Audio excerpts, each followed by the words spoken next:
I am Sarah L. Lewis, a native Memphian who has spent 53 years of my life in public education, including serving as a parent, as a teacher, as a Title I project director, as a Title I area specialist who worked to get parents involved in the affairs of Memphis City Schools, as a principal, superintendent for curriculum and instruction, and finally, as the first African American to be elected to an at-large position on the Board of Education of Memphis City Schools. I truly believe that effective representatives who are elected to office must have a number of qualities.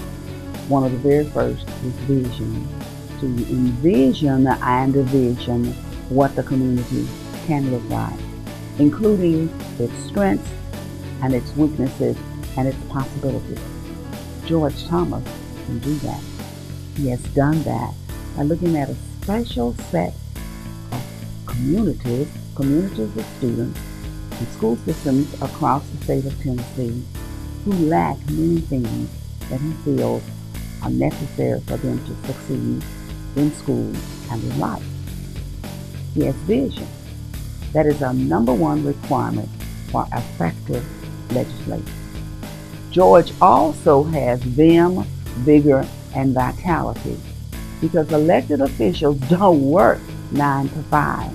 I know I receive calls at 11 o'clock at night because some of my students or some of my constituents have issues, problems, or concerns, and oftentimes they just want to call and share their successes.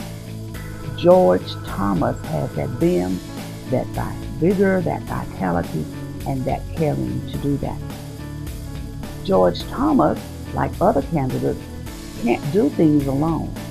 He must have contacts, and George has a myriad of business and political contacts that he calls on with regularity to come and participate in his Equal Education Opportunity program that he sponsors each year, and for which I've been just proud to work with him as he's expanded that program to Memphis.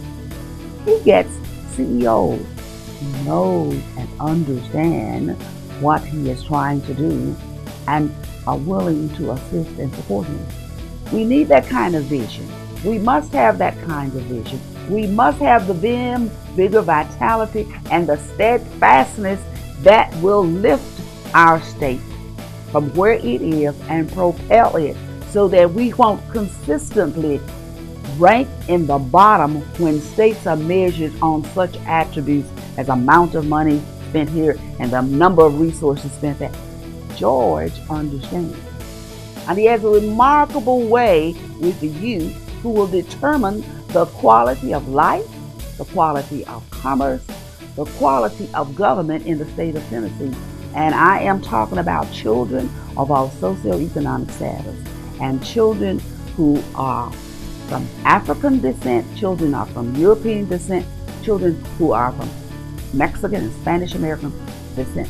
I'm talking about a man who understands change and is on the leading edge of change, because change in the state of Tennessee will not be very much affected by me, but it will be affected by the children who are now in our public schools. If you really want change, if you really want someone who will listen to you, who will work with you, who will keep you in the loop, then you need to vote for and elect George Thomas. Ladies and gentlemen, if I did not believe it, ask George. He will tell you, I always speak my mind, and I speak the truth as I know it. And the truth as I know it is George Thomas is ready for change, and you need to support him. Whoever, I'm asking that you support him if you want the kind of change that will take us out of the bottom and propel us very rapidly, or as rapidly as possible, to the top on those measures that others deem as effective states. So I'm really imploring each of you to go to the polls and cast your vote for George Thomas. I'm also imploring you to ask your friends, your neighbors, your relatives, your acquaintances, your co-workers, your church members, your club members, sorority and fraternity brothers, and we do have brothers, to go to the polls and cast your vote for George Thomas. He is ready for change, and he is ready to effectuate the change that you say is needed. Thank you very much, and have a good evening.